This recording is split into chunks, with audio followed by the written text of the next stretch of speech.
Hey, what's up? This is Chosen, and this is going to be a Raid Shadow Legends video going over everything happening in game and in the Raid community and keeping you caught up as we head into CvC starting and the middle of the week with summon events going on for champions like Michinaki, and I will keep you in the loop on everything happening. Let's get into it.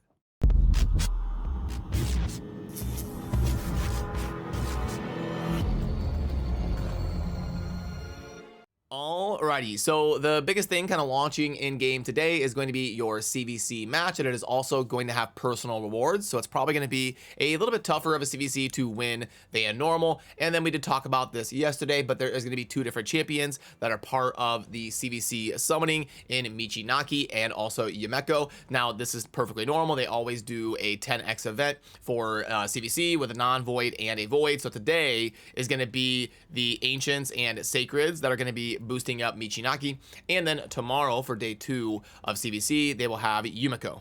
And then it looks like right now in your CvC matches, the 2x points is going to be the Faction Wars and the Forge. Now, I actually always do this. I kind of only forge during CvC. I kind of let my Magisteel and my resources get close to that cap of 10,000, which, by the way, if you didn't know, the cap is 10,000 in here on the forge. So you can see that my Magisteel is at 98.58. I always kind of spend just enough so that over the course of 2 weeks until the next CvC, my Magisteel will get close to 10,000, and then I craft it down to like 8,000 or so, and then over the course of the next couple weeks it'll get back up close to that cap. I try to keep it close to there without hitting it, that way I'm not wasting Magisteel. But yeah, I do wait and craft until it is during CvC, and then I dump those resources. So also Faction Wars, super important. And now yesterday in the daily wrap-up video I talked about holding off on the daily reset and not running your Faction Wars keys until CvC is live, and you can see that I did that right here. I didn't run my keys until the next day so I can double dip my Faction Wars points, and we get rewarded for that because they're going to be worth ×2. So that is a free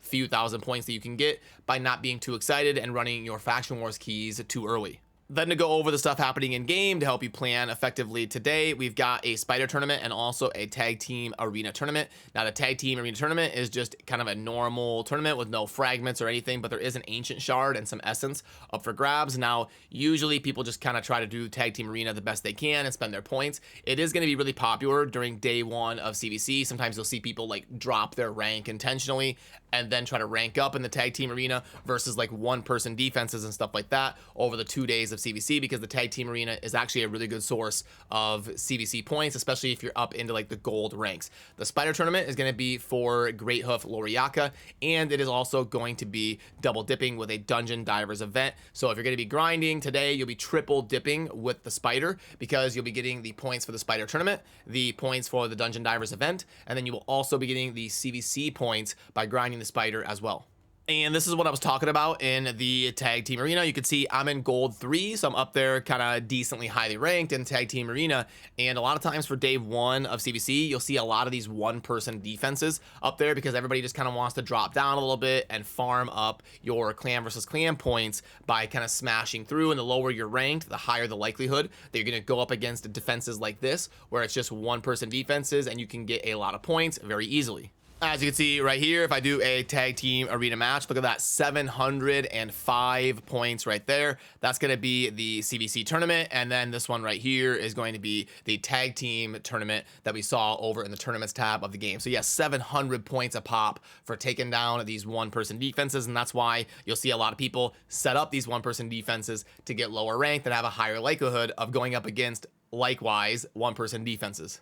And also, we're coming up to just a couple days left on the Dark Fae Doom Tower, so just a quick reminder to make sure you're going in and doing your secret rooms and getting as much progress as you can there in the Doom Tower.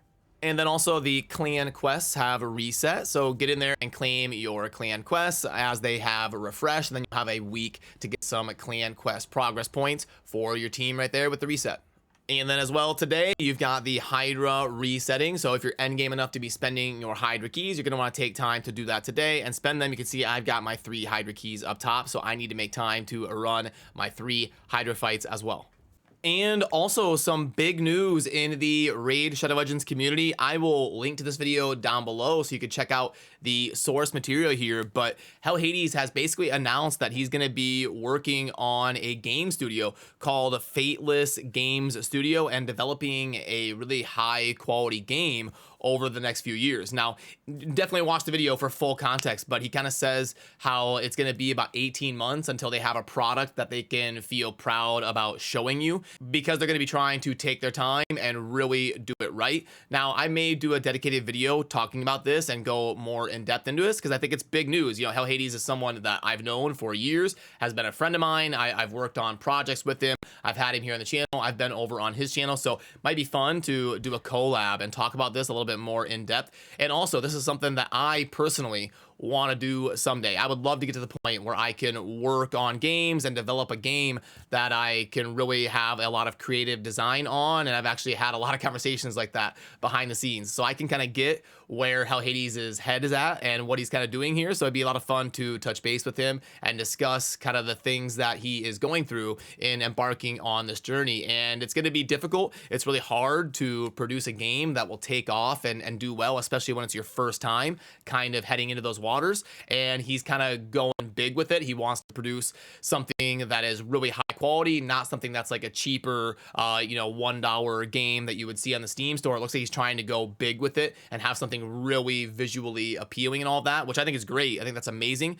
And I think Hell Hades is smart enough and has enough good people around him that I have confidence in them being able to pull something off that is going to be successful. So yeah, just some definite noteworthy news today in the Raid Shadow Legends community. But like I said, I'll link to his video describing it in his own words. I would definitely watch that for the full context. So then let's pull up the shop and see if there's anything worth discussing. These are just kind of typical energy offers. These are not going to be the good offer of the blessings. And unfortunately, it doesn't look like there's anything super good. This privilege one is time gated for over 5 days, and it's not that great anyway. The pack string 20 for 30. Yeah, no, because that's gonna be, yeah, okay. Yep, so this is going to be a pretty underwhelming string pack, but it's the Ancient and the Sacred because they're trying to double dip with the Michinaki event going on today. And then tomorrow for the Yumiko 10X, they'll probably have some sort of void packs coming through, but I don't see anything in here that is noteworthy or is like an above average noteworthy offer. So there we have it. Good luck in your CvC matches and good luck if you're pulling shards during the Michinaki 10X. I will see you soon in the next video, and remember to subscribe on your way out if you enjoy daily Raid Shadow Legends content. Thanks for watching. Peace.